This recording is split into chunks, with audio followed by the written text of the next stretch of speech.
दोस्तों good morning. आइए आपका अपना चैनल ज्ञानोदय में आपका स्वागत है। आज हम बात करने जा रहे हैं साइंस से रिलेटेड एक बहुत ही महत्वपूर्ण टॉपिक जिसका नाम है हेल्थ। तो प्रश्न है कि भारत में स्वास्थ्य तक सार्वभौमिक पहुंच में कौन सी चुनौतियां आ रही है, इसके समाधान के लिए अपने सुझावों के साथ साथ सरकारी प्रयासों को भी लिखिए। प्रश्न एक बार पुनः सुन लीजिए कि भारत में स्वास्थ्य तक सार्वभौमिक पहुंच में कौन सी चुनौतियां आ रही है, इसके समाधान के लिए अपने सुझावों के साथ साथ सरकारी प्रयासों को भी लिखिए। तो आइए जानने का प्रयास करते हैं इसका उत्तर प्रारूप। स्वास्थ्य मानव के कार्यात्मक दक्षता का एक स्तर है। विश्व स्वास्थ्य संगठन के अनुसार स्वास्थ्य किसी भी बीमारी या दुर्बलता का ना होना ही नहीं, बल्कि यह पूरी तरह से शारीरिक, मानसिक और सामाजिक तंदुरुस्ती की स्थिति है। जैसा कि आप सबों को ज्ञात होगा कि किसी भी इंट्रोडक्शन के लिए आप किसी संगठन का, किसी कोड का अगर इस्तेमाल करते हैं तो उसे अच्छा माना जाता है। तो यहाँ मैंने WHO को रेफरेंस में लिखा है। अब बात करते हैं, ये तो हो गया पहुंच, कह रहा है चुनौतियां। तो चुनौतियां दिखाने से पहले कुछ अच्छे कार्यों को दिखाना अच्छा माना जाता है। इसके लिए मैंने यहाँ एक रिपोर्ट का जिक्र किया है जो इस प्रकार है। हालांकि इस बात में कोई संदेह नहीं है कि देश के अधिकतर लोगों के समान स्तर में समयोपरि सुधार हुआ है, जिसे उदाहरण के लिए UNMMEIG 2020 report traders and maternal mortality के MMR के अनुसार भारत में 2000 में जहां मैटरनल मोर्टिलिटी रेट 384 था, वहीं 2020 में घटकर 103 हो गया। जबकि अगर हम इसी चीज़ को वैश्विक परिप्रेक्ष्य में बात करें तो 2000 में 339 था, जो 2020 में घटकर 223 हो गया। इस आंकड़े पर अगर हम तुलनात्मक अध्ययन करते हैं तो हम पाते हैं कि वैश्विक स्तर की तुलना में भारत की स्थिति सामान्यजनक ज़्यादा अच्छी है। अब हम आते हैं इसकी चुनौतियों पर। तो चुनौतियां लिखने से पहले कुछ अच्छी बातों को लिखना आवश्यक होता है, इसीलिए मैंने लिखा है कि इसके अलावा अन्य तथ्यों में भी सुधार हुआ है, परंतु अभी भी स्वास्थ्य सेवाओं की सार्वभौमिक पहुंच असंतोषजनक रहा, अर्थात इनके मार्ग में निम्नलिखित चुनौतियाँ विद्यमान है, जो इस प्रकार है। आप चाहें तो इसे फिगर कंटेंट में भी दिखा सकते हैं या फिर नंबरिंग दे करके लिखा सकते हैं, जैसे भी आपको अच्छा लगे वैसे लिखें। पहला है कि WTO के अनुसार 1000 लोगों पर एक डॉक्टर होना चाहिए, जबकि भारत में 1456 लोगों पर एक डॉक्टर है। दूसरा है इसी प्रकार नर्सों व चिकित्सकीय उपकरण की उपलब्ध संख्या भी वांछित संख्या से काफ़ी कम है। एलोपैथी औषधि में काम करने वाले 57.3% डॉक्टर के पास मेडिकल डिग्री नहीं है। चौथा है कि पिछले दशक में स्वास्थ्य व्यय में वृद्धि हुई तो है, परंतु अभी भी विश्व के अन्य देशों की तुलना में निम्न है। उदाहरण के लिए भारत में 2015 के GDP के मात्र 1.4%, चीन में 3.0%, जबकि दक्षिण अफ्रीका में 4.3% है। भारत में यह न केवल कम है, अपितु निर्धन लोगों को इससे धनी वर्ग की अपेक्षा कम लाभ प्राप्त होता है। सार्वजनिक क्षेत्र में स्वास्थ्य सेवाओं की व्यापक व उपयुक्त मात्रा में उपलब्ध न होने के कारण निजी चिकित्सा सेवाएं लेनी पड़ती है। इसे आउट ऑफ पॉकेट एक्सपेंडिचर कहते हैं। अब बात हम आगे करते हैं राज्यों की परिप्रेक्ष्य में कि विभिन्न राज्यों में स्वास्थ्य सूचकों के अलग अलग मापदंडों के अनुसार स्थिति काफ़ी अलग है। मातृ मृत्यु दर, शिशु मृत्यु दर, कुल प्रजनन दर पिछड़े राज्यों जैसे कि बिहार, उत्तर प्रदेश, उड़ीसा, राजस्थान, मध्य प्रदेश, एक समय में इन राज्यों को बीमारू नाम का दर्जा दिया गया था, में अन्य राज्यों की तुलना में अधिक बनी हुई है। उपरोक्त समस्याओं को निम्न प्रकार समाधान किए जा सकते हैं।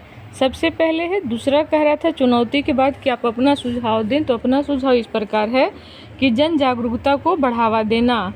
हाल ही में प्रकाशित national family health survey report के अनुसार 2019 से 2021 के बीच सरकारी स्वास्थ्य सुविधाओं का उपयोग करने से बचने वाले परिवारों का अनुपात आश्चर्यजनक रूप से 49.9% की दर से कम हुआ है, जिसमें समान वर्ग में 10 में से 6 महिलाएं, जबकि आदिवासी वर्ग में से 10 में से 7 महिलाएं पीड़ित पाई गई। अर्थात कहने का तात्पर्य ये है कि ये महिलाएं स्वास्थ्य जांच उपरांत किसी न किसी बीमारी से ग्रसित पाई गई। National family health survey report के अनुसार बहुत से परिवार ऐसे हैं जो सरकारी सुविधाएं लेने से अभी भी मना कर देते हैं। दूसरा है योगा को बढ़ावा देना। अंतर्राष्ट्रीय योग दिवस की थीम है महिला सशक्तिकरण के लिए योग, अर्थात माँ सशक्त होंगी तो बच्चों को जन्म के अंतराल के साथ साथ बच्चों के पोषण संबंधी कार्यक्रमों को लाभ लेंगी तथा एक स्वस्थ बेबी को जन्म देंगी। इस तरह जन्म से ही स्वास्थ्य बीमारी दूर की अवधारणा को सफलीभूत की जा सकती है। अगला है कि बजट में स्वास्थ्य क्षेत्र पर जीडीपी का मात्र 2.5% के लक्ष्य को अतिशीघ्र सफलीभूत किया जाना चाहिए। अस्पतालों, विद्यालयों तथा सार्वजनिक स्थानों पर मौजूदा शौचालय, पेयजल के प्रति स्वच्छता को उजागर करना चाहिए।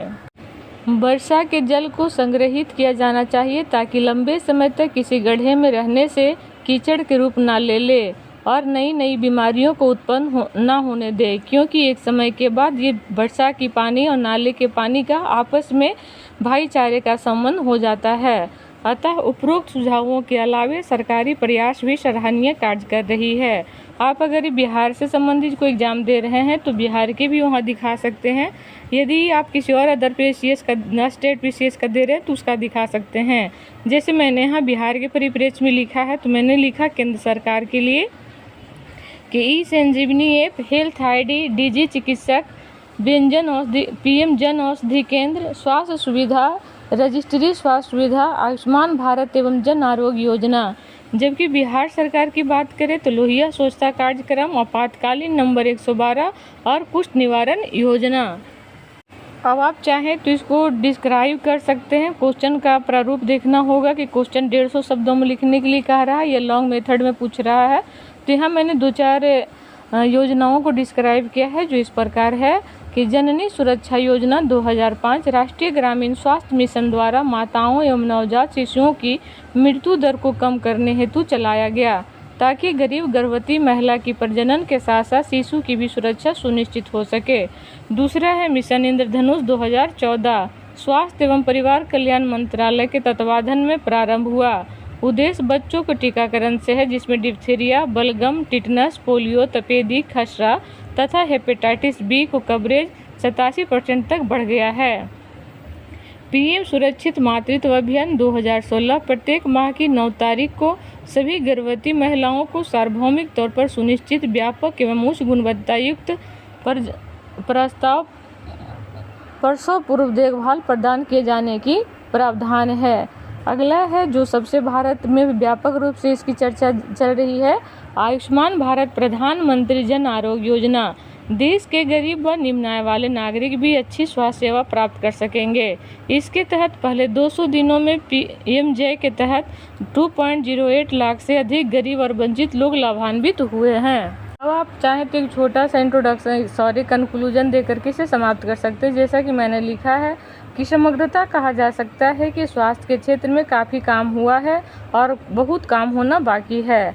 हालांकि कभी चुनौतियां भी अच्छी सीख सिखाती है। जैसे कोरोना महामारी ने भारत को वैक्सीन निर्माण के क्षेत्र में विश्व पटल पर एक नया मुकाम दिया दिलाया। स्वास्थ्य संरचना आवश्यकता है कि स्वास्थ्य संरचना उपचार परीक्षण निरंतर शोध की ताकि हमारी 17.5 करोड़ देशवासी मानव पूंजी के रूप में लाभान्वित हो सके।